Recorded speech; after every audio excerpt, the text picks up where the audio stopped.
Hello, dear divine masculines.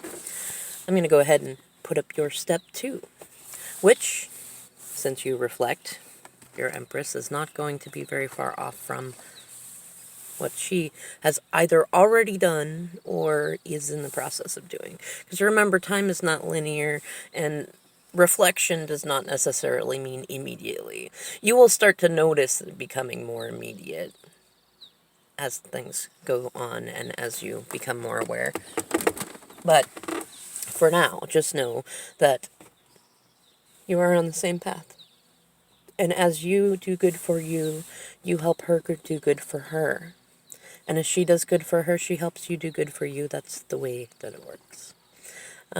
So what I want you to focus on is what you have been wanting to do for yourself first.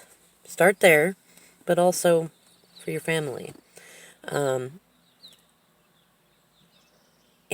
break it down. You know, if you're a divine masculine, you are more than likely the one who is in a third party situation or some sort of a situation where it's very difficult to focus on yourself, and that is the karma. That is the lesson. And the trick is that you got to be able to put down those swords, those thoughts about, well, somebody needs this, somebody needs that, somebody needs this. This is actually part of your, I want to say it's mostly your mother wound, but it's mother-father wound. It's both of it, because your father, whether you knew him intimately or not, was very similar. But more than likely, this comes mostly from your mother wound, because toxic femininity teaches both men and women that we need to be overgivers and not think about ourselves. And we actually end up sabotaging the very relationships that we want by using the people around us as excuses for, or not just people, work, sickness, things like that. We use all these as I want to say excuses, but they're more like walls. They're not, they're not boundaries. They're walls. They're fortresses. They're things that keep us from really examining the toxicity within ourselves. And just like with your Empress, your divine feminine, she had to be put in a situation where it was just her with no support, so that she could stop and recognize the world was not going to fall apart if she was not involved in helping, which is similar to what you have to learn, which is, just because you've got a million people around you who are all waiting on you to do something and who all have needs that you can empathize with, your task is to let them do it in their own way. Let them find their own way and just have faith that they will. And then focus on you. Write out a list of 10 things you've been wanting to do that you have not been doing for one reason or another. Remove everybody else from the equation. Any karmics, any divine partners, family, jobs, things like that. Just temporarily to write this down. And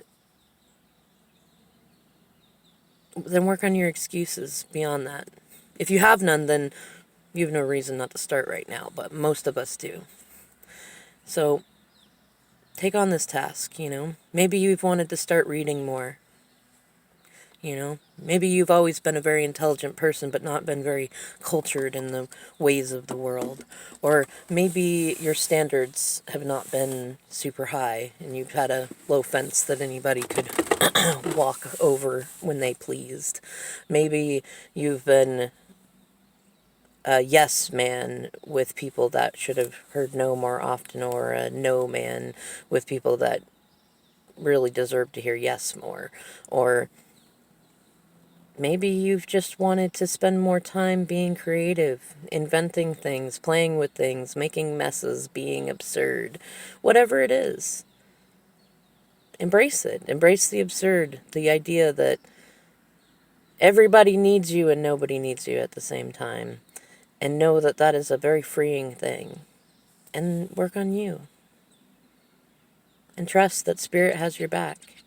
That anybody who's meant to be in your life will stay in your life or come back to your life healed. And that, as crazy as it sounds, by you taking time for you and not worrying about how anyone else is going to do what they need to do to heal, even if they react badly at first, you're actually doing the best thing for them that you could ever do. And the one thing that nobody has done for them since their parents.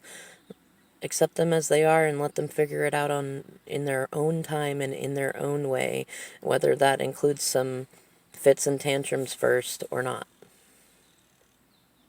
Because clearly you've been there, right? Alright, guys and gals and two spirits, let me know if you have any specific questions. Reach out whenever you would like to and find out what brings you joy. Start working on it today.